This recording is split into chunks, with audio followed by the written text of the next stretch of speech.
पहली बात तो ये कहना चाहूंगा कि भाजपा के पास इतने घबरा गए हैं हमारे जो 2 साल की कामयाबी को देखकर, इनको दिल्ली से प्रवक्ता बनाने की आदत पड़ गई। गौरव भाटिया आप जानते हैं, जो ये गोदी मीडिया के चैनलों पे हमेशा होते हैं, हमेशा जो है ऐसी बातें करते हैं, संकीर्ण सोच को रखते हैं, हर बात को जो है ट्विस्ट करते हैं और असलियत से हमेशा दूर रहते हैं। तो इनके कहने पर हम जो है खास अहमियत नहीं देते। और जो शब्द इन्होंने प्रयोग किए हैं वो शब्द जो है इनकी जो है मानसिकता का परिचय है। और जहाँ तक ये हिमाचल में आकर हिमाचल के लोगों को भड़काने की कोशिश कर रहे हैं, और अगर इनको लगता है कि कांग्रेस पार्टी ने 2 साल के अंदर, कांग्रेस की सरकार ने अगर कोई काम नहीं किया है, तो ये बताया ना, खाली एक स्वीपिंग स्टेटमेंट देते हैं। जयराम जी भी यही करते हैं, इनके नेता भी यही करते हैं कि कांग्रेस ने कोई गारंटियां पूरी नहीं की। हम बार बार ये पूछ रहे हैं, ये ओपीएस को कहां भूल गए? ये क्यों नहीं बोलते कि ओपीएस के बारे में एक शब्द नहीं बोलते? जयराम के टाइम में ओपीएस को लेकर 1 लाख से ज्यादा कर्मचारी जो है मंडी से शिमला तक बाय रोड आए, हिमाचल विधानसभा का घेराव हुआ। उस बात को ये नहीं कहते हमने बड़ी गारंटी पूरी की, पूरी ओपीएस लागू कर दिया। और आज बीजेपी भी मजबूर है केंद्र की, जिन्होंने न्यू पेंशन स्कीम लाई, अब उस न्यू पेंशन स्कीम को छोड़कर वो बीच का एक और जो है रास्ता अपना रहे। इसका मतलब जो न्यू पेंशन स्कीम थी वो गलत थी, जो कांग्रेस की हिमाचल की सरकार ने यहाँ पर लाया है उसको ये सही मान रहे हैं। और इसी तरह से हमारी जो गारंटी है रोजगार की, अभी तक जो है 2 साल में करीब हम जो है 30,000 के करीब नौकरियां सरकारी क्षेत्र में दे पाए हैं। बीजेपी 5 साल में 30,000 नहीं कर पाए। अब तीसरी योजना जो थी महिलाओं को 1500 रुपए देने का, इसको भी हमने चरणबद्ध शुरू किया है।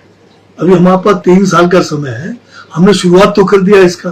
दूध का जो रेट है आपका जो है उसको भी हमने लागू कर दिया है।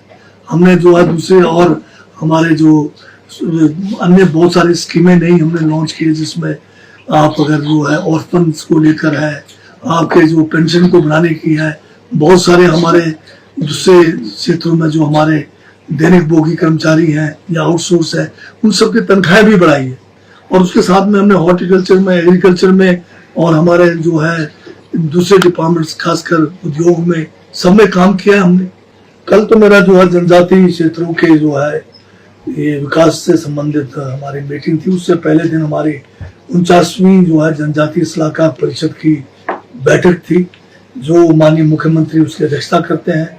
और इसमें ये जो जनजातीय सलाहकार परिषद है, ये एक संवैधानिक परिषद है, जो भारत के संविधान के अनुच्छेद 5 के तहत जो है इसका गठन किया जाता है।